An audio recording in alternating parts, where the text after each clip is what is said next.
What's good, YouTube? Once again, we are back with another Devontae the One video. Great to see the return. You've been posting more and more videos. Those of you watching, make sure you like, comment, subscribe. Make sure you turn them noties on, get notified, and check the link in the description if you like. We have the Discord links in there. Also, the link to Twitch. Make sure you tune into the streams. You can get this all live. And I put my word on it. Once we get our first couple subs and we get affiliate, I will get YouTube Premium. Those of you who are watching on YouTube will know that sometimes in the video I'll be having to do the not sponsored and da-da-da-da. Y'all can make the reactions a bit better. Also, we can probably find us an editor. So yeah, y'all invest into me, I invest into y'all. Infinite content glitz for y'all. This will be KORRA. She belongs to the Macrocosmos by Devontae the One.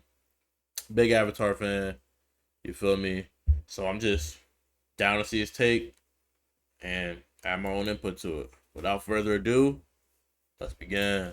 Let's be honest. By this point, everybody knows who this is. Yeah. Avatar Homie Hopper.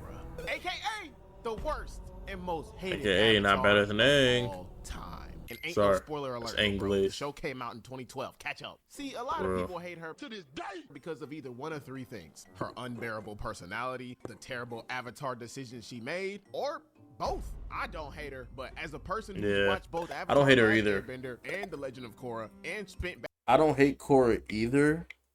I just know she's done questionable things. And I will always support Aang a little bit more. Call it bias. I just enjoy this character more. I liked KORRA, like, for the concept. Obviously, like, you gotta think about it. A lot of people will support what came first more, but people will be more hyped for what is coming next. So I was very hyped with KORRA. You know, they changed, like, the style. We're seeing, like, an advanced kind of civilization, more sub bending, more, you know. Only issues, you're getting new cast, which would disappoint some people. I think the beauty of Avatar is, you know, it starts with the cast so young that they can do a part 2 to Avatar. And, you know, you wouldn't miss anything. Like the Aang movie that we're about to get. You have the rest of their lives. Because in terms of story-wise, in terms of, like, being useful for a character, you have from when they're, like, what? Because some shows start young. When they're, like, 12, right? To, like, when they're 22 before it becomes, like, a non-relatable story. Or a non-watchable story, right? We started off Avatar Aang as 12, so we can get a series where he's a teen, but you have to, like, then create new, you know, plots and da-da-da. But I know they have, like, comics and stuff for Avatar, so I'm glad that they announced the movie that they're going to drop covering, like, a more prime version of Aang. But I always mess with KORRA. You got characters like Tenzin, the Beifong sisters. You get the return of characters like Toph. I mess with Mako. Well, I really mess with Bolin more than Mako. I mess with a lot of stuff in KORRA, but I still got OG Avatar. They still have some of my favorite characters, and I prefer the way Aang uses spending and a lot of, like, the themes Avatar portrays. So I don't hate KORRA, but with a lot of the glaze that she gets, as characters tend to do, it does leave me sometimes having a bad taste in my mouth when thinking about her. Back and rewatch TLOK, I have renewed my mental agreement that KORRA, the Avatar after Avatar Aang from Avatar The Last Airbender, is the worst Avatar to ever live. While sitting back rewatching, you just say you don't hate her, dog. Again, the nice. If you don't hate her and he just said that, that's an unbiased opinion. Beginning plot, character nostalgia, good retaining of the OG ATLA art style. I also dislike she's a punch and kick merchant. I don't like the way her bending is. A lot of people argue, oh, it's evolved. But, like, if we're using more modern fighting style for bending, I don't think it should be like what it is in KORRA, where, like, oh, we just punch and kick. I think the idea of wrestling, Muay Thai, these more MMA-based, you know, MMA-accepted fighting styles should have been used more with bending. And the type of bending that suit them best. Like, Muay Thai uses a lot of kicks. Fire bending is very punch and kick oriented. I see that. I can see that being like a, you know, also with, sorry about that, with them doing, like, combat oriented sports, a lot of times in, like, shows, especially coming out around the time when The Legend of Korra came out, there are characters who like come in and do crazy numbers because they don't fight traditionally. So you can't make the argument that, oh, they have a traditional fighting style now that's punching and kicking. Their fighting style is better than back then. Back then, their fighting styles are based off of ancient martial arts. And I think if you take any master practitioner from ancient martial art and put them against a punch and kick merchant, they have to be the best punch and kick merchant of all time to even throw hands. And I'm not saying that to say, oh, take the best of, this style and put them against the average Joe to see what's really better. No, I'm just saying the average understander of this martial art is going to perform better than the average punch and kick merchant, because to expand what you can do as a punch and kick merchant, you need battle IQ and like situational IQ and IQ in general. Because besides punching and kicking, there's nothing else in your bag. With these other fighting styles and traditional martial arts, there's a concept, there's a principle behind it that you expand your knowledge through fighting in it. So it's like, even if you don't have the highest IQ, you have the standard techniques and the principle behind them to use and contort to what better fits you with whoever you're fighting. But punching and kicking is just a standard starter kit. But more modern, good animation, good beginning story, and character progression. Oh my gosh. The show was not ass at all. It's just KORRA. The reason it couldn't live up to the Avatar The Last Airbender's name is because of KORRA. Like, do y'all know how much stress I went through rewatching how KORRA dealt with things and witnessing her personality? Shit felt like fingernails running across a chalkboard. If I had to replace the word my ears ass hurt with something else, it'd be KORRA. So the next time your homeboy gets his KORRA handed to him in Street Fighter 5 times in a row and spazzes out, destroying the cable box, holding the entire house's Wi-Fi connection, say, "Give me Reggie." You KORRA'd it. She single-handedly, after years, Undertaker, the She Belongs To series back on my channel. Shoot, even had her pull up to the gym the other day to try out for the team. And she showed me exactly why she's not fit to make the starting lineup of the Mellow Mafia Big Dogs. What? You can still be our water girl. That seems more like a fitting position on the ungrateful look. Yeah, send her ass to the macrocosmos, cause she don't belong here. And I don't know if y'all heard, but we got a new Avatar series coming out soon about the next Avatar. What is this? The next Avatar after KORRA, with the story synopsis finally explained that officially confirms just how much KORRA did. So today, I hope, quick tangent. I hope she gets like a prosthetic leg. Right now she has a little thing, which I've seen people use in real life when they have like that. I guess you call it a disability. But she's an earthbender, so if she knows metal bending and she gets like a prosthetic leg, it'd be a cool little. I mean, she might not be a tinkerer, she might not be a smart character, but that's a cool trait. We have a character who has like this robot, like Jax, like they upgraded throughout the years. Just a chat, after redigesting the show, I want to address some things and talk about stuff that KORRA did that had niggas' blood boiling. I'm niggas. This is Coach the One, aka T. Devontae the One. Grab your popcorn and drink, get your blanket and kick your feet up. Whatever device you're on, prop me up while doing your homework, because we about to get ready to kick off. Talk to me. Load up the projector. Gotcha, Coach. Bobby Wasabi Dojo.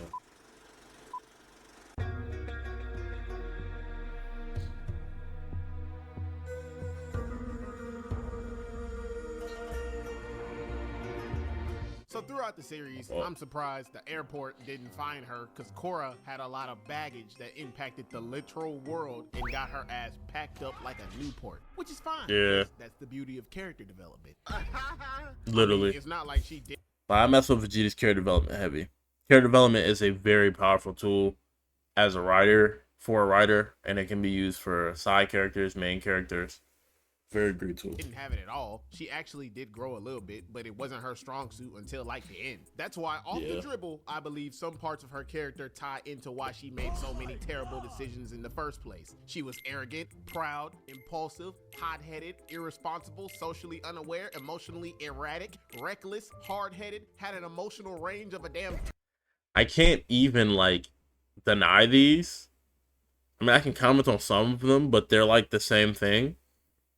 Because she's like this bratish character, which I kind of get. Because think about it like this. The Real Republic. Was it called the Real Republic?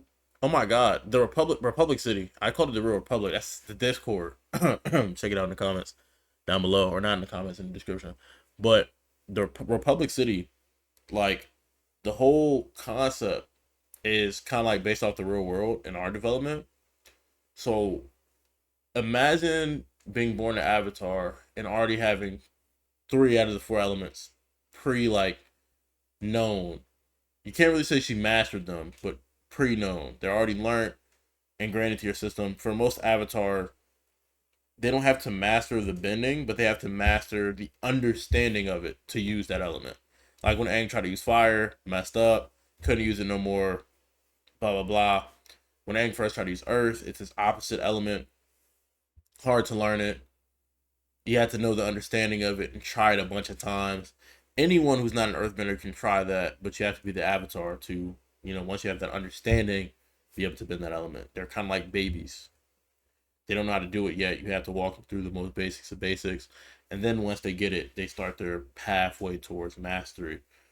Korra's world is different. Like, I just said, they step away from the modern martial arts, which is kind of like a hint to the fact they step away from discipline. And sometime throughout the show, they develop like movies. They call them moving pictures. Movers, I think he calls them. So it's like, it's literally this showing that like, people are gambling. They're doing like sports betting. Korra sneaks out to go to this spot in the city. You can just walk around the city whenever you want. This decrease in discipline and like community from how enclosed it was in Avatar makes sense why Korra is this entitled, spoiled brat. Because if you were in Aang's day and age and you were born with three elements off the jump, you're trying to master those as quick as possible. Aang learned all his elements in the summer. If you're born with three of them, you go through the same, journey. You've done what you need to do as an avatar before you hit an important age, and you can still go live your life. You feel me? You solve the main crisis you're put there to solve, the avatar, and you still got this huge life to live. You'd be happy. You'd master it, get it out the way. In Korra's day and age, yeah, think about it. That's not the perception. The perception is she's a spoiled brat. She got it handed to her. She doesn't understand the value of working for it, which is why it's so hard for her to learn airbending. Air and water on opposites, or else it would have been the hardest thing for Aang to learn. It was actually the first thing Aang learned. Yet Korra masters firebending, water's opposite, if I'm not mistaken, so easily. And after learning it, she uses that as her main element, but can't comprehend airbending. So the element Aang was born with, its, I guess, sister element, water. They're kind of same free flowing ideology, right? She learns, or she's born with, and then it's hard for her to learn airbending, but she learns firebending to counter to water. Water is like that fluidity, you can be rigid at times, smooth at other times. I mean, we know fire is the same way, which is why lightning bending exists, but traditional firebending was like this aggressive, abrupt, this crashing of like passion. When Zuko lost his rage, he couldn't firebend no more because that's what he thought was the root of his power. So it's just interesting, the different parallels there. But because society got, I guess, free will so quickly and developed so fast, that is why someone like Korra, who would have been like a prodigy. I mean, she still is a prodigy. I would still put Aang as a higher prodigy in my opinion. But I know based off her lore, she's a prodigy. She ended up becoming like the spoiled brat who, is a homie hopper and looks terrible. Tube sock, and even when there was signs of character progression, she turned back the clock. Which brings me to bad decision one. Korra constantly put herself in fights she had no business being in yet. Yeah, baby. Yeah. Although an impressive fighter with mad potential, she constantly got the Sonic rings beat out. Yeah, I agree. Again, there's nothing wrong with being a punch and kick merchant because there's a certain fluidity she has based off the fact that she can just punch and then kick rather than like that more traditional fighting style. But look at the people in the Red Lotus. They use that traditional fighting. They just adapted. the same way they should have been doing this in like the sports bending, like arenas and stuff. So it's like it's not that punching and kicking is bad, but if she's only a punch kick merchant and she's not gonna learn the traditional and proper way to use that style of bending, she's cooking herself. If you're a punch kick merchant and that is like your starting palette, and then you add these other martial arts, which is like your colors on your color palette, you can just put them in the center where your punching and kicking is, stir that bitch up, and now you've invented your own like unique way of fighting. Like I'm not mad at Iroh. Well, Iroh's like a fire breather, but Yoon, he's like from a book, but he's one of the greatest earthbenders of all time. Some people put him above Toph, some people put him after Toph. They say he was able to, they called him the Earth Avatar. He's able to bend earth and turn it to dust at his own will, as if it was air, turn it into mud at his own will, as if it was water, control it like it was earth. And I don't remember the fire comparison that they made. I think he was a lava bender as well, which is probably why that fire comparison was thrown there. But incorporating these other fighting styles into your element and like moving it how you want to move it, it gives you your own tech and makes you a prodigy. Korra's a punch and kick merchant. I just can't give her that. I'm sorry. With mad potential, she constantly got the Sonic rings beat out of her, even in the Avatar state, the entire series. Why? Because her main problem when it came to fighting was that I look back like twice. Type of nigga stand on bending, nigga. One man arm against 50, nigga. Which one do that? I stand on bending, nigga. prematurely go into battles without proper preparation and counseling. Another thing I don't like, by the way, unsponsored. Game of Thrones. It looks like Anthem, but fun. Steel Hunters. Another thing I didn't like is people like making this claim that Aang was trained by the greatest benders in each category. He learned that with them. Katara was learning how to waterbend the same time he was learning how to waterbend. So it's like you can't. Part is Aang picked up waterbending faster than Katara. You can't say, oh, you know, he was learning under the best benders. He's learned under Paku for a little bit, but Katara picked it up, like, because it's her affinity, right? And then she taught him. It's her affinity. Obviously, she, you know, it applies to her much easier than it would to Aang, but he's an airbending he's a bending prodigy, period. So he obviously picked it up quickly, right? He tried getting taught by Zhang Zhang, who was also in the White Lotus, but Zhang Zhang basically tweaked out at him and said, you know, you're just using fire to burn. And then when he crashed out on Aang, Roku came out and said, nigga, you're way too young to be saying I'm immature. I've been learning to bend this shit how many cycles, bruh? And you gonna tell me you're not gonna teach him? But then he stopped learning from him, learned from Zuko, who had lost his firebending and was regaining it. Mind you, the amount of times Aang wiped the floor with Zuko with airbending alone, you can't make this claim. Yeah, Zuko, the greatest firebender of all time, taught Aang how to bend fire. No. Everybody, only claim you can make is Toph, because she was already like top tier earthbender, was winning the earthbending tournaments and learned how to metal bend like that. Took her like a couple seconds, dog. Wasn't she the creator of metal bending? Yes. Yeah. So it's like, that's the only claim you can make. He got taught by a master, but Korra, she got taught by like the White Lotus, which they took like people who were literal prodigies at the elements. But besides that, and her being sheltered and being trained by these people consistently, Aang learned it in the summer. She got training from these people over and over again. One element at a time, she mastered one, moved to the next. Mastered one and moved to the next. By the time she got to air, she had Tenzin, Aang's son of one of the best bending prodigies of all time, the best airbender of all time, Katara, the best waterbender of all time. What is there to say of Tenzin's abilities to bend, right? And he was using Aang's technique, the air scooter, very like masterfully, and was even teaching it to his kids. His kids is like that. Janora got her tattoos younger than Aang, so he clearly is doing something right. So you could say he's one of the best teachers of all time, yet Korra's not learning shit. She's not guarding shit. So I don't like that comparison that, oh yeah, Aang, he learned from the best benders of each type, so like he had it easier than she did. He learned it in the summer, bro. She spawned in with this shit, bro. He learned in a couple of months from basically a bunch of ragtag teenagers. Like, and Korra, he learned it in like one summer when he was like mentally 12, right? 12. Yeah. Well, KORRA learned from a very young age from masters of each bending type. And she's still getting her ass walloped. She also spawned in as Gojo. Like, ref, do something. She spawned in with all three affinities for all three bending types. Ref! What are we talking about? You cannot make some claim that Aang had it easier. I don't want to hear it.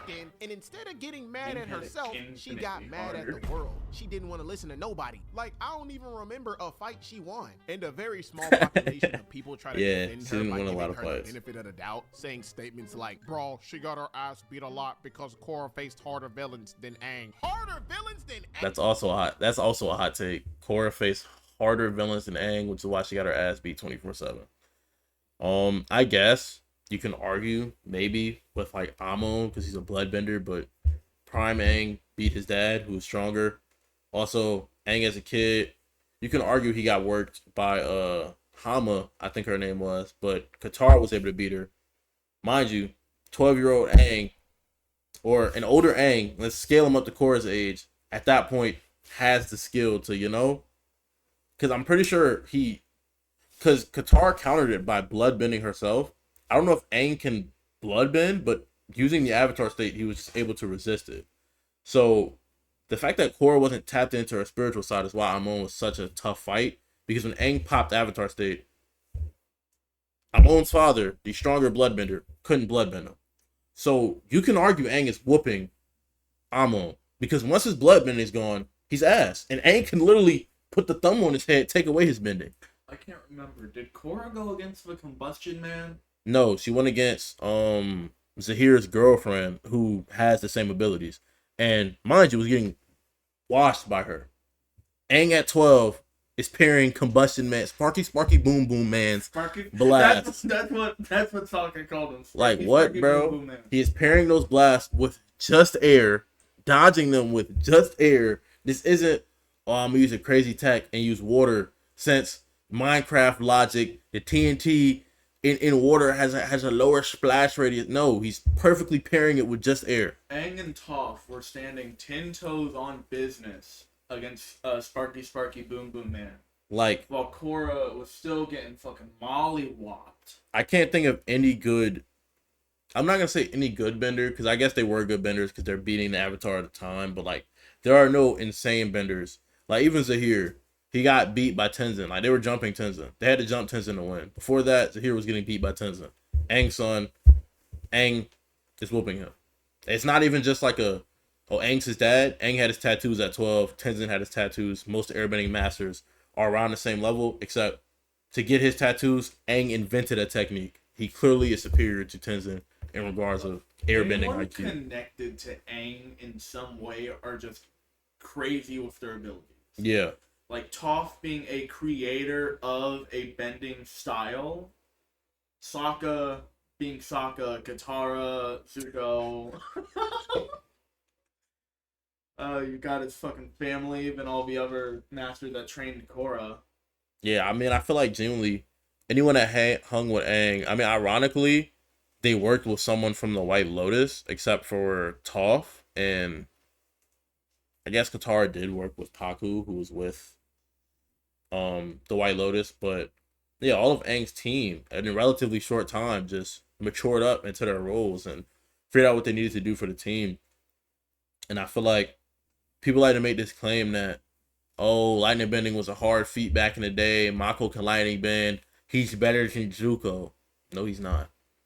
Zuko didn't learn how to lightning bend because he couldn't. He didn't have like the mental fortitude for it. He was still going through the battle that Iroh talks about between the fact that his mother is like a descendant of Roku and his father is a descendant of Sozin. So there's a literal battle between Avatar's bloodline and, I can't say the word, but German man firebending bloodline in his DNA. And he couldn't learn that, but he learned how to redirect it. He learned to find his peace. Wasn't there like some sort of rainbow thing with firebending? I can't remember. I feel like I'm delusioning this. Yes. Yeah. It was with the dragons. That's what he learned. Him and Aang both learned that. They had to do like the dragon dance to impress the red and blue dragon. And that's when they unlocked kind of like, it's not like a holy fire, but it was like the sun fire, whatever they wanted to call it. So it's like they even have touched like, you know, this Sunfire. pinnacle of firebending. So I don't think Mako, just because he can lightning bend, is beating someone who can redirect it. The same speed lightning flies at, Zuko can redirect it. The question is Mako dodging the lightning when it comes back to him? I don't think so. He's eventually going to just stop shooting it at Zuko. Because Zuko reacted to the Fire Lord's lightning. He reacted to Azula's lightning. And we're not arguing Mako's close to Azula at all. She's one of the strongest in the verse, unironically. I'm just saying. Dang, bro, this the same girl that was a Yeah. prodigy. The only by the thing age of holding her 4 being back is able that to she bend 3 tweaks out too much. In the comics, she spins back and like washes them, damn near. It's like it's a story about them looking for like, I think, information on Zuko's mom or something like that. They're doing some like side quest, and Azula essentially spins back and is cooking like these top tier people. She's one of the strongest in the verse. I feel like if she wasn't Simply tweaking enough. out during her fights against Zuko at some point, like she could have wiped the floor with him. Yeah, she was a prodigy. She literally just had mental issues at the time, which is why Zuko challenged her then and there. It was like this is the best time to beat her. He baited her into using like the lightning, was redirecting it, but she's also Azula. So she shot it at Katara and Zuko took one for the team. So like, you know? elements with ease. She came out the womb a threat. On top Like of that, she was Rev. trained by the White Lotus and Aang's son without Like having to Rev. train her teachers from Do scratch. Basically something. handed to her. On top of that, having access to teachers with different abilities like metal bending, lava bending, sand bending, blood bending, spirit bending. On top of that, having multiple of the best guidance in the world that was happy to help her emotionally. Son of Aang. Granddaughter of Aang. Tattoos at like 10. Taught her. Teaches Korra. It goes in one ear and out the other. Spiritually, physically, The kid and with the, psychologically. side Yet, she shave. still got that ass I blocked don't off, slashed by wasn't he Sahir, like a ankles thief? Huh? Like if you go back, there was a him. Wasn't he like some Kai? thief I that think he his name's quote unquote adopted, right? I can't remember. Tenzin didn't adopt him, but he became an air nomad when Yeah, like yeah, the yeah, harmonic that's what I convergence mean thing by, happened. like, Yeah. Quote unquote adopt. Like he became part of the family, so to speak. Yeah. Yeah. He was kind of like I'm pretty sure he was introduced somewhat as like a thief. He was like this rogue kind of character. Yeah, and he could like earth bend, I think. No, he's an airbender. You know, yeah, he was an airbender and he used it to do petty crime. He didn't have airbending at first though. None of them did. It was just Tenzin. Tenzin was the last airbender. But when the harmonic convergence thing, well, and his kids obviously, Yeah. but when the harmonic convergence thing happened, that is when A crap ton of random people Boomy got airbending. What a Aang's son finally got king airbending. He got airbending. Everybody started getting air. You get a airbending. bunch You of get random People airbending. across the world started getting airbending. I remember one dude who was like some random person at a farm got airbending. He was like, I ain't joining y'all. I'm gonna stay at my farm and chill. Yeah. And there was that one dude who didn't want to part with his hair, but then like parted with his hair and dodged yeah. the net that somebody shot at him because he like started getting the tingles. That's another reason the Combustion Man feat is so crazy. Aang sensed that without having his hair bald. And Tenzin states you kind of had to have your hair bald to really be able to sense what's around you. Insane. Strong jawline, by the way. All of Aang's kids. Very, very sharp chins. Not gonna hold. We can't truly like talk Holy about her chin because shit. it's, covered by the beard. Now he's small. But they do got the strong jawlines though. We can't be sure about the His chin. ain't that bad because Aang literally became like this 6-foot chiseled jawline individual when he grew up. But this good shit actually is at an acute angle. Like he actually has to be actively mugging right now. On both sides, by the way. But with someone's beard, you can never talk about her chin. Like, I'm scared to still got shave because I feel like my chin's gonna make me look like a fucking idiot. Yeah, I seen Jack Black shaved. I didn't think his face was gonna look like that. as blocked off the glass by I'm Sahir, playing on ankles shit took when I get straight home, of bedazzled by Kuvira, Alright. in front of It's her time- it's whole time to army, change. 360 windmill dunked, nuts on head by Amon, ejected out the game by Unalak. Not gonna lie, she beat the brakes off of Tarlok though. Took that man's ankles and made him piss his pants so expeditiously he had to run to Yeah, his he's the last waterbender, resort to dog. win his fade with her. Golly, I'll give her that. And I don't want to hear nothing about, oh, bloodbenders are OP. She couldn't fight somebody that's making the What water in her ugly-ass body dog. twerk. Man, piss posh. Y'all must have forgot what Avatar Aang had to say about that when he had the same thing happen to him. Like, bro, the nigga just had to Mog and he could counter bloodbending. This is the one who taught the people who were bloodbending Korra, bruh. That when he had the same thing happen Tweaking out. They clearly put Fent in his window. to him. Locks in immediately. Impact frame and all, bro. Looked at it with straight judgment and penance in his eyes. Hit him with the penance stare like he was Ghost Rider. Do you know Like how what, strong bruh? your avatar state has to be to overpower a bloodbender? Hit him with the what he hit Ozone with, brother. The fluidity of Aang's earthbending is so underrated, bro. He's up there, bro. Googly moogly. Frick out of here with That bull jawline. crap. Come on, bro. He became 6'2".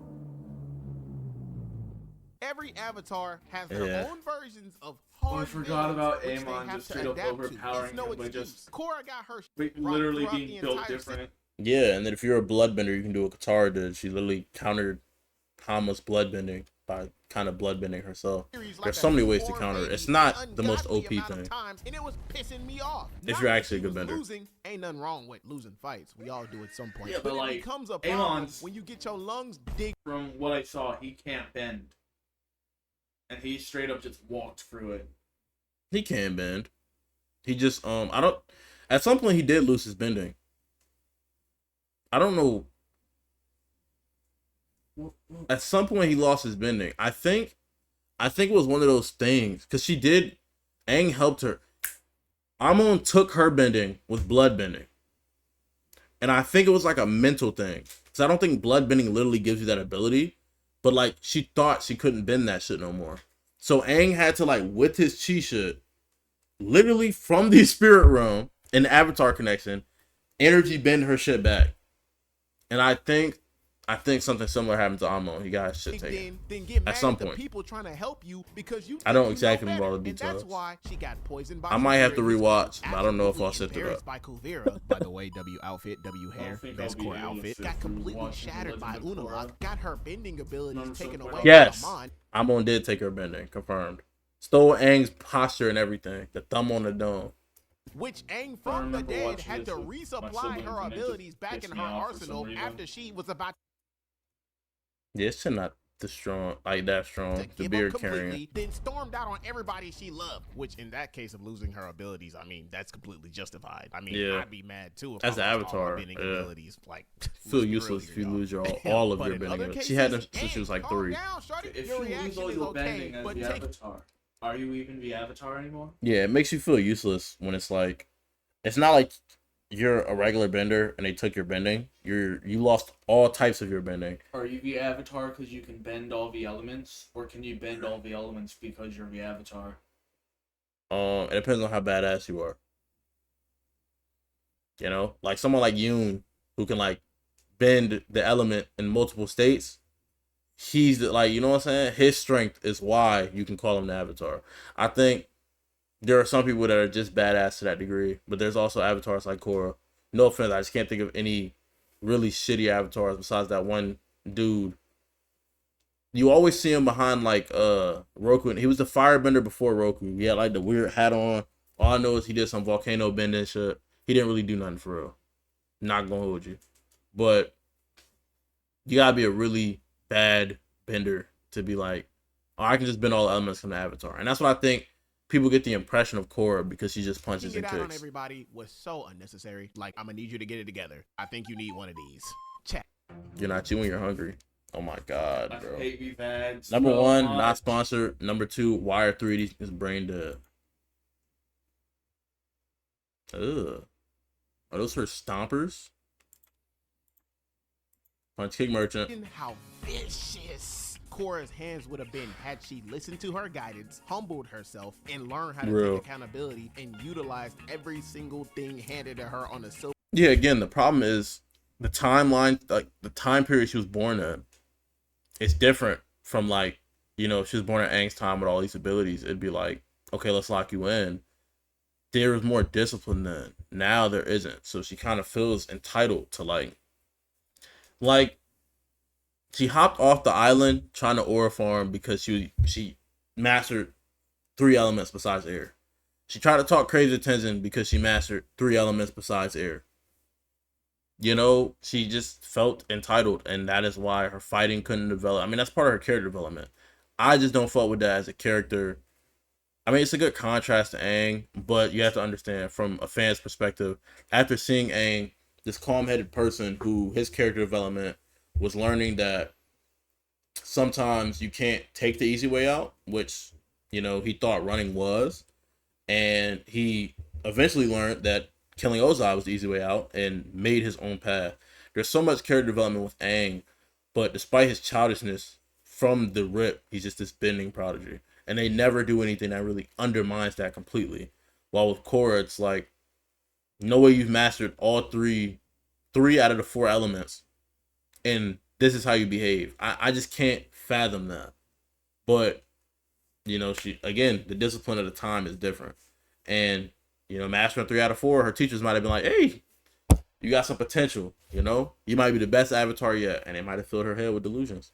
Yeah, you think none of them would have, you know, humbled her so she wouldn't become, like, entitled and shit? Yeah, the only one who did really was Tenzin, and that's because she struggled to learn airbending. Platter. Oh my. Bad decision too. Korra left the spirit portals open. So after Korra got done fusing back with Rava, Tenzin's like, all right, Great idea. close the portals and let's bounce. And right before she was about Strong to close ass the portal, she stopped. She started questioning herself. She says, and I quote, maybe I shouldn't. What if Unalaq was right when he said the Avatar shouldn't be the bridge between the 2 worlds? What if... So, my whole thought, at this point, the other people have become airbenders already because of the portals being open. Closing them might not fuck up with them being able to bend air. It might. Tenzin is the last airbender besides his kids. So knowing this, he still's like, yo, seal the portal up. As a okay avatar at best, we're not going to shit on Korra here. As an okay avatar, she sat there and thought she had the ability to question.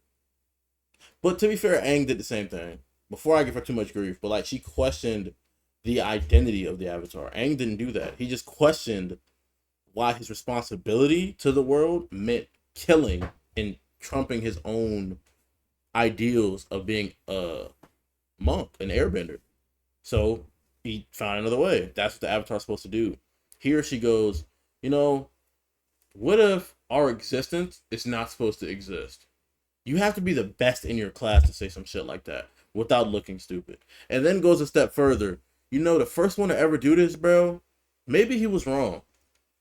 Good questions, but this is not something you just decide willy-nilly. Like, who says you can't close the joint and open it back up later? Again, I haven't watched it in a minute, so maybe she couldn't. Maybe this is a quick time event. But I would rather have them separate and do what she was able to do. Go see, like, the spirits like Iroh. Keep the face stealer spirit Ko and the people that Karuk battled and had to fight to seal all them years ago sealed. Simple. Avatar 1 made a mistake when he closed the portals.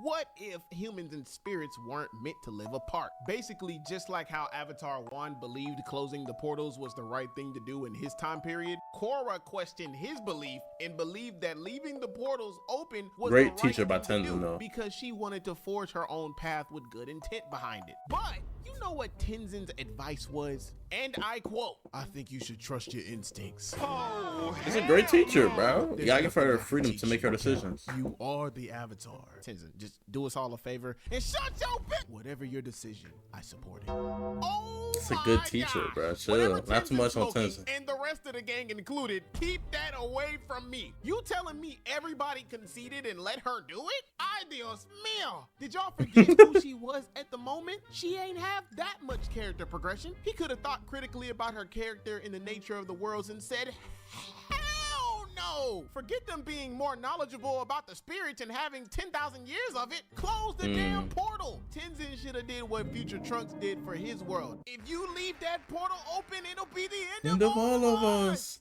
No. Now, KORRA has every right to forge her own path, but I don't believe she should do it without wisdom and seeking counsel. More counsel. The right counsel, Tenzin. Because I get that she had good intentions, but we gotta think logically here. If you understand the nature of both worlds, or just the human world at least, you realize that not everyone will be looking for peace. Humans alone, left to their own devices, Humans are already a terrible species in terms of, like, some people don't care about harmony. There are people who believe in anarchy, and then there are people who just do things to do them because they have free will. And then you're taking spirits who are stronger. Like, mind you, there's a whole point of benders being discriminated against by non-benders, saying, oh, these benders got too much power. Man, the police, etc. Mind you, the police force are all earthbenders that can bend metal, right? Because metal bending is a good counter to fire, good counter to war. It's a good counter to pretty much anything, right? So my whole thought is we're taking these spirits that naturally just have this type advantage over humans and letting them be in the human realm. Now, there are good spirits, but if I'm a good spirit and a human has the audacity to backslap me or spit in my face or pollute my air, I might crash out too. So the fact that she's letting these good spirits, like, I just don't like that the way it was done was like, we're just going to leave these portals open. All this grass grows everywhere. We're just going to have it coming to be. I think it should have been more like what happened with the Republic City. This is a council.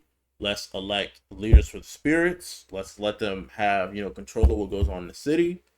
Let's make sure their leader is someone strong, able to defend. Like, the reason the Avatar is the bridge between two worlds is no Avatar should be losing to a single spirit or a single person. That's the point. But if all of the spirits or all of the humans go, yo, you're evil as shit, they can stop the Avatar. It's checks and balances at its finest. And without any of those, we go, let's just merge these two worlds, two different cultures. I don't get it. Because you lead to those situations like when Omni-Man was calling Debbie a pet. The dude lives for billions of years. It's still a terrible thing to do. I don't co-sign it at all. But they live for their empire because they can't live for anything else. It disappeared by the time they're still alive. So you're letting these people with two different morals and ideologies live in the same system and in the same place with no rules or, things in place. I just thought that it's kind of stupid. Already caused a lot of problems for centuries. Wars, propaganda, anarchy, capitalism, lust for power, control, and greed by any means. Come on now. This may be the last. Not sponsored. Maybe, but it's it's an ad blocker. Yeah.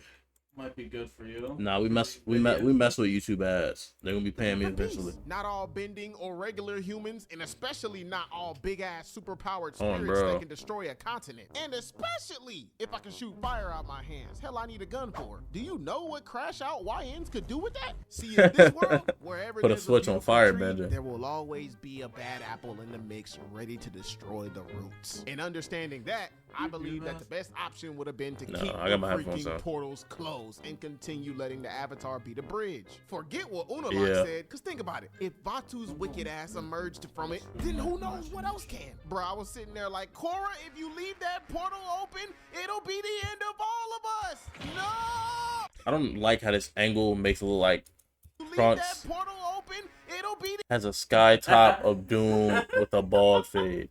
I know this was like a like editing mistake, but holy shit! When I saw the clip play the first time, I legitimately thought it was bald on the side still. The end of all of us. So then it showed us that, and so much okay again. So much more reasonable of a cut. You see the C cups, you see the bars. You know what I'm saying? Bald on the side, insane work. No! Skin fade. And you know what, chat? For years, I wondered what the Avatar world amounted to after the second series ended. Yeah. My ass cheeks stayed clenched up until I got the recent news, because I believed leaving the portals open would most likely cause problems between the human world and the spirit world. Lo and behold, the new Avatar series coming out soon confirms my initial theory and puts me at ease to unclench these cheeks. Bobby synopsis! Gotcha, boss. The new series coming out will be called Avatar 7.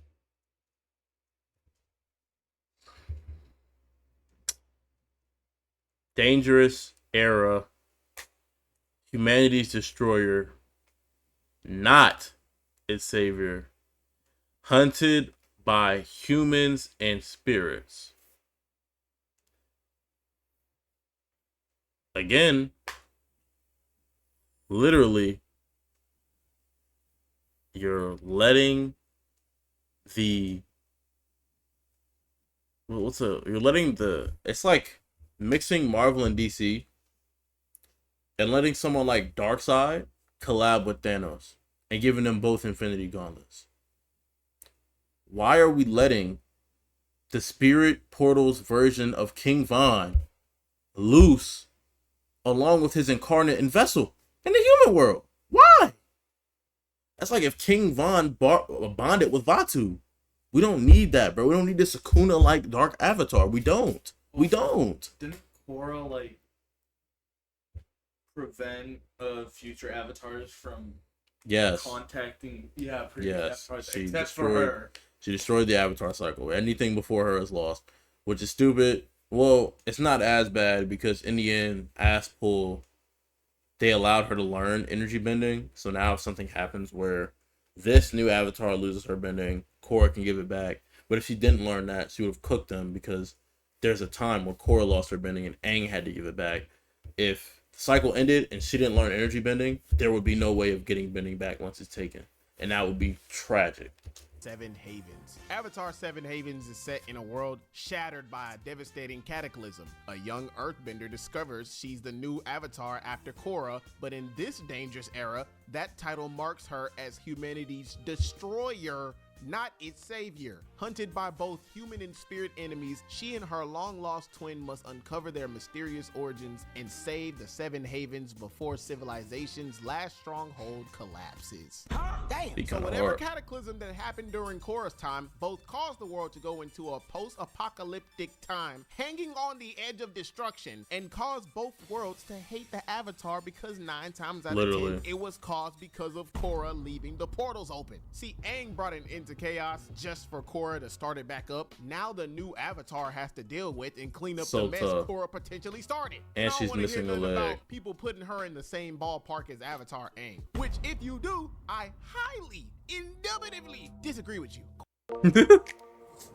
Not sponsored. Photoshop. I mean, when I heard great software, Adobe were like in a love-hate relationship with it. Her fair share of good, but it'll never amount to what Aang has done. Right, bro. Aang and bro. Stop the volcano with airbending alone. Stopping combustion bending with airbending alone. Counter Zuko with airbending alone. Made his own airbending technique. People don't talk about this, but the fact that he was able to use like the air after images against Zuko, like mid fight, he'd like pump his body forward and like project an air version of that. I consider that a technique he created. Not really. It's just a variation of airbending, but I've never seen anyone do that besides him. Well, like create after images of yourself. It's like he was fighting Zuko and he literally like thrusted himself forward and an air projection went there to attack Zuko. So unlike traditional, airbending where it's like a punch or a kick, he sent this after image of himself there. It's also interesting because I'm pretty sure they've discussed how in verse you can't see airbending, which is really impressive for the people who fight airbenders and like are dodging it. It's highlighted for us to see. I mean, I guess the pressure of it, because like even though the huge massive wind hasn't hit you yet, you'd feel it. But it's still impressive to dodge an invisible force. But I mean, in KORRA's case, when you're literally throwing punches, we know the air is coming behind the punch. There's no finesse to it, Extremely talented, but she's not as talented as Aang.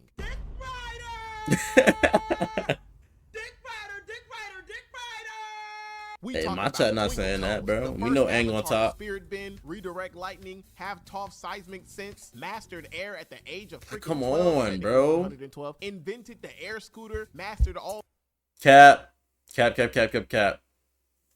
What did he say? Master all elements, or did he say master airbending Air at at the age 112? of freaking 12, technically Wrong. He said mastered air at 112, technically 112.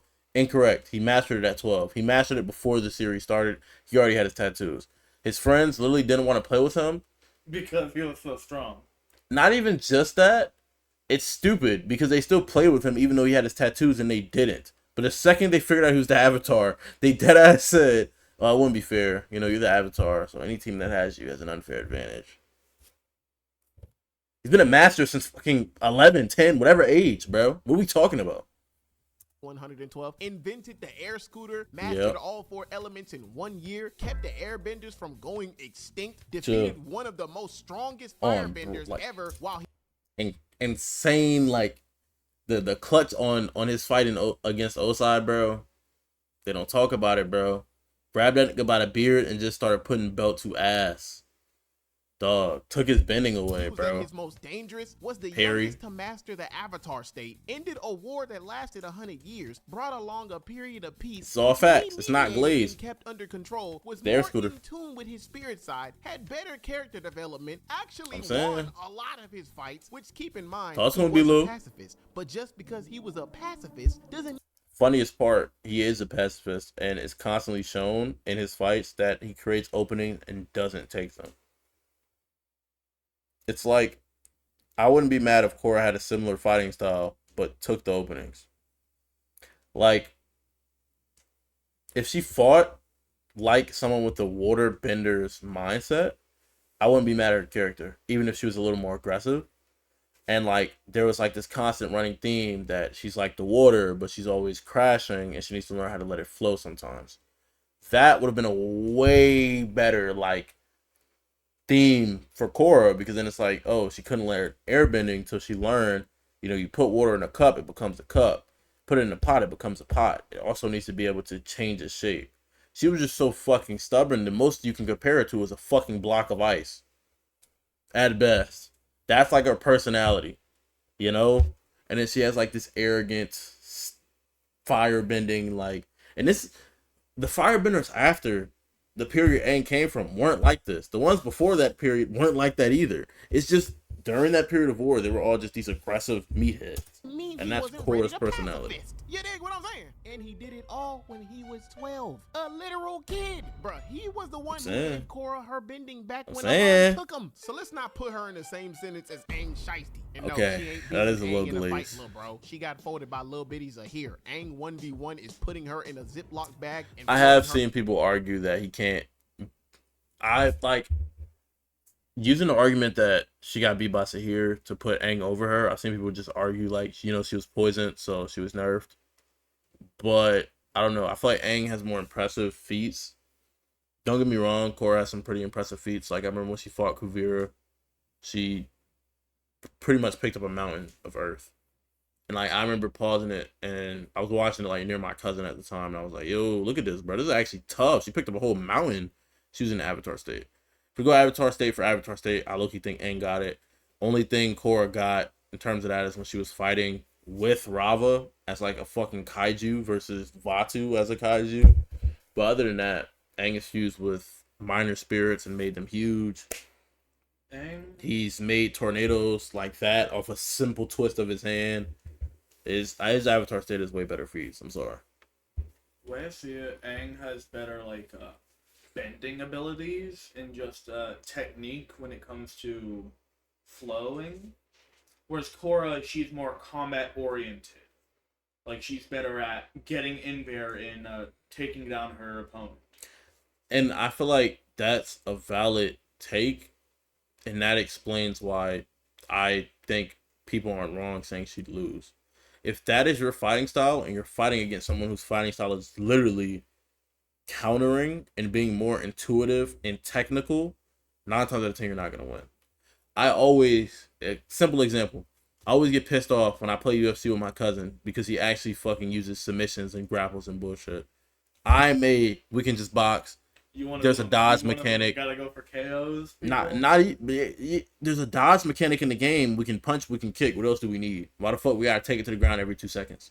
It's not like I can't break out of it. It's just like, dog, I don't want to fucking play that shit. It's a boxing game. UFC is MMA.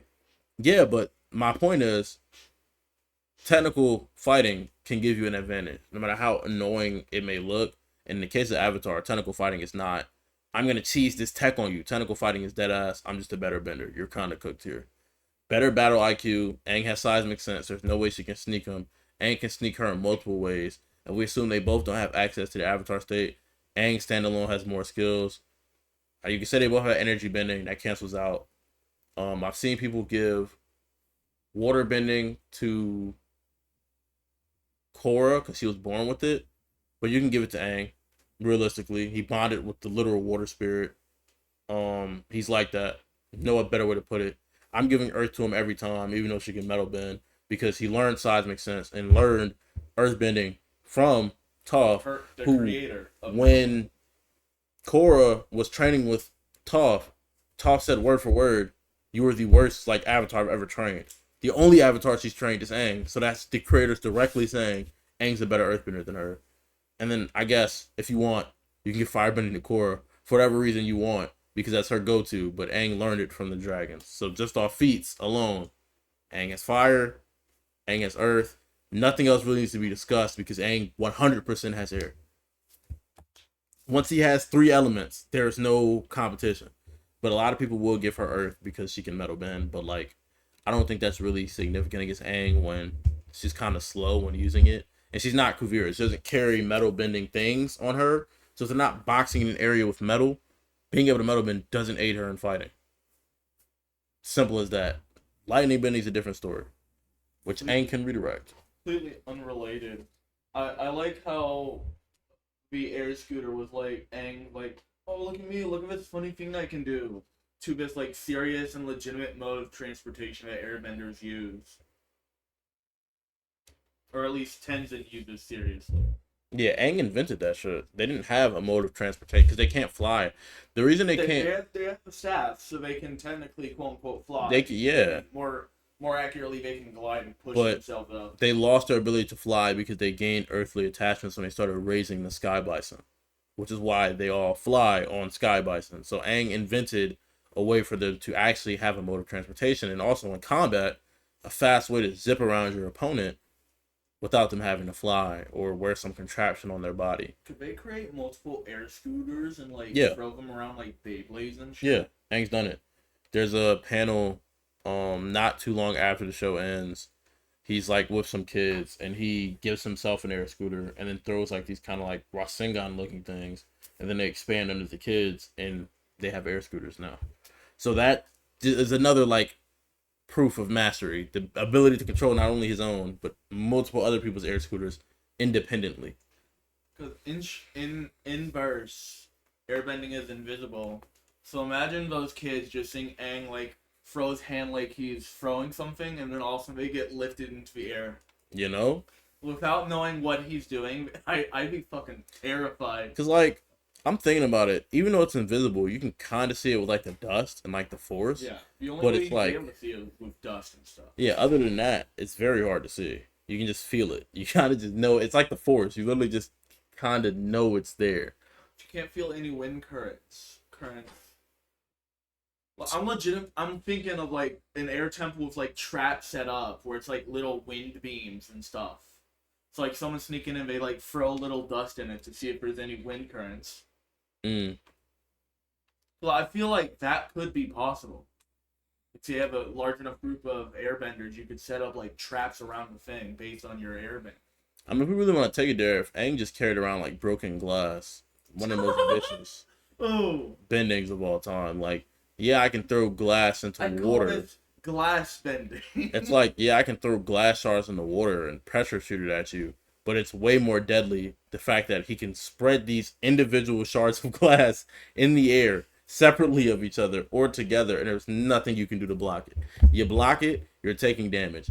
Oh, you block it with earth? Okay, I'm going to make the wind current blow around that, and it'll still come and get you. It's like airbending, to me, is the most versatile element, and we've seen Aang hard counter other elements with it. He beat Toph when they boxed, airbending alone. Greatest earthbender of all time. He was beating Zuko with airbending alone. He stopped Combustion Man, which is a rare subbending of firebending, with airbending alone. Stopped the Volcano, which is a rare subbending of earthbending, with airbending alone. And he can counter bloodbending with his avatar state. So genuinely, even if you go, Korra got every other element better than him, he can only compete with some elements. Having air alone, we've seen Aang's able to still outclass his opponent if his airbending is significantly better than them. And she's a punch and kick merchant who doesn't know the inner workings of airbending. I don't think she's beating Aang. I'm sorry. Also, like, just being able to do more with a bending style doesn't mean you're better at it. Because I would say like Aang's still a better earthbender. Because he got direct training from Toph. Yeah, I also think feats wise, I still give it to Aang just because besides just training from Toph, having seismic sense alone is proof of your earthbending mastery because Toph learned that from the Badger Moles, which is the creatures who taught humans how to earthbend. The same way Aang learned firebending from the dragons, the creatures who taught humans how to firebend. You can't ignore that simple fact. He bonded with the water spirit, and that is the koi, the yin and yang that inspires waterbending. So he has not only trained with people around his age who became prodigies, he has seen the inner workings of how each and every bending style has worked to the most basic level, which Korra just hasn't had that experience. Also, Aang's older. He has more experience. Not physically, but he fought an entire war for an entire summer straight. The most she's done is a random villain popped up. I gotta fight him. And she did that over 4 seasons. Mentally older than Korra throughout her entire series and his entire series. He is way mentally older by the end of the war where he takes away Ozai's bending. Yeah, way more maturity, way more experience in combat. Fought an amped up Ozai. Again, if we're including Avatar State, I think he stomps her with no question. In the Avatar State, he was using air that can decimate mountains of earth. Compressing water that could, he can take any element and take it to its, finest, most, not only strongest level, but its most precise level, and I think that's just where Korra loses. Her down the river. And don't even get me started about what Yang Chen or Kyoshi would have did. Bad decision 3. Yeah. Korra got the connection to her past lives severed completely. Dumbass. Oh my gosh. This one, I know for a fact everybody was pissed about. Out of all her fights, fighting Dark Avatar Vaatu Unalaq was the most important because it came with extremely dire consequences. Which for this one, she really didn't consciously put herself in this fight. She just fell into Unalaq's trap in the end because she wasn't the sharpest tool in the cabinet. Damn. For the entire season 2, the writers made it very obvious to the audience that Unalaq was a bad guy and had ulterior motives completely hidden from Korra, which in Korra's eyes, he could do no wrong because of obvious reasons. With this being hidden, Korra wanted to go with Unalaq instead of Tenzin and her father because he could teach. I'm going to go with Unalaq instead of Tenzin and my father. I have not mastered airbending yet. Tenzin is a master airbender, son of my previous incarnation. This same previous incarnation gave me my bending back. I owe it to him to master what it means to be the Avatar. My father is siding with Tenzin. I'm gonna go with Unalaq though. The fuck? I'm sorry, bro. Both of them could not. Some of her decisions just don't make sense. She already had conflict with Tenzin and her pops, which honestly, after witnessing the whole debacle through the lens of Korra, her reaction seemed pretty accurate because she literally saw her uncle handle a corrupted spirit. It doesn't matter what your goal is, making I did kind of forget about that. We do use Grammarly, but we're not sponsored. I guess, because she was worried about getting rid of spirits at that time. Very useful because of her job. And he gassed her up, so going... But it's she still could have learned how to deal with spirits from Jinora, who got her tattoos specifically for her concentration and spirit bending. People have made arguments that she's a better airbender than Aang because she got her tattoos younger. She's pretty nice at airbending. I wouldn't say she's better than Aang, technical wise, but if you just want to use the feat of her getting her attached younger, I can't really argue that. But her concentration is in spirit bending. So you have a master at airbending who has a concentration in spirit bending. You didn't really need to go to Unalaq to learn how to purify spirits with water bending. That's not the only way. Going to her uncle was a predictable move. The issue was that KORRA was gullible, hard-headed, and socially unaware, so it led to her downfall in the end. And by this point, y'all already know what happens next. During her fight with Unalaq, she gets backed into a corner. This man starts getting froggy, so he jumps. Random tangent. Iroh is my goat of this show. Underrated goat of this show. Like, I think it's Zuko's son. Or grandson, because Zuko's daughter is on. It's Zuko's grandson, because Zuko's daughter is on the Republic City Council with Tenzin, because obviously she's the same age as Aang's son, right? Iroh the second, or I think it's Iroh the second, is her son. Correct me if I'm wrong, because he's a little bit older than Korra. He's a general in the military, but we saw him fly with firebending and take out like these fighter jets, damn near these airplanes with other people in them, and he saved the city. Underrated go to this show. I fought with him not just because his name Iroh, but like it was great to bring that spin back to like we still got firebenders who actually use their head and aren't punch kick merchants, which also supports my dislike for the way Korra blazes firebending, but only punches and kicks. Bro, get the ripping out Rava, the spirit that houses all of the Avatar spirits right out of Korra. To make matters worse, bruh makes a water whip and start beating Rava like a 1865 cotton field. Your name is Toby! Say it, boy! Oh my god, man. Kuta Kinte. That ain't your name, boy! It is Toby!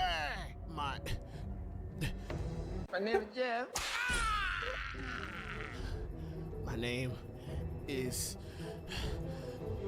something Wong. Oh my goodness, he started getting trigger happy. That man was showing no mercy. He wanted the connection to her past lives eviscerated. All of them.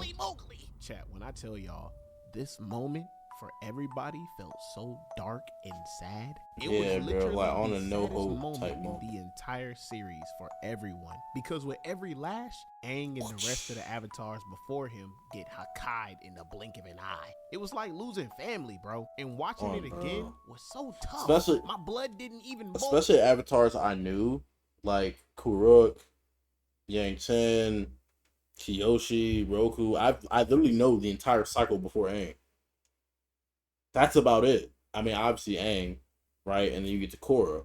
But I know the entire cycle before Aang. So seeing them go, and then the fire dude before Roku. I don't know his name, but I know of him. And there's like some bender back there who like doesn't have arms. Avatars have been ghosts historically. Oh, bro, my heart just felt empty. The first time I seen this when it came out, it honestly made me want to just take an Avatar. hiatus, Getting 'cause comforted I by just couldn't take all The Your boy she name misled is and his Toby! brother.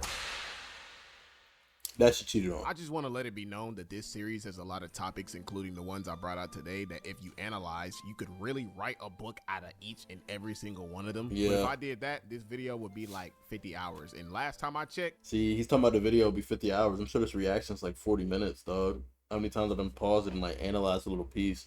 But yeah, Korra's still a great piece of literature, in my opinion.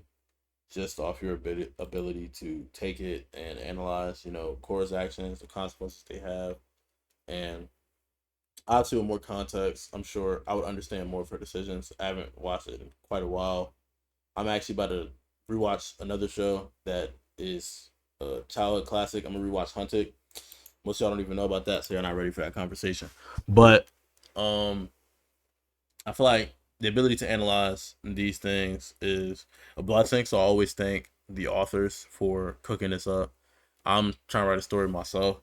We're not gonna get too much into that, but I like the concept we can get this literature that really discusses those real world topics of change, development, and how that affects everyone involved. Also, Y'all can't see this behind my camera, but I guess this is YouTube's 20th anniversary. Yep. Happy birthday, YouTube. 4/23/2025. YouTube was 4/23/2005, apparently. If you like this video, make sure you like. I've already liked this video. Comment if you like, and subscribe. Make sure you hit the bell to stay notified. We do the reacts twice a week. Y'all been getting 2 weekly for quite a while now, and I plan on keeping the momentum going. As you can see, the reacts playlist is still strong and it is ever growing. As always, it's gonna be Sly signing off. Not gonna keep y'all, excuse me, for too long. Make sure you drink some water. Make sure you do at least 2 good deeds, and make sure you do not commandeer any products from Arby's unless they're curly fries. Peace.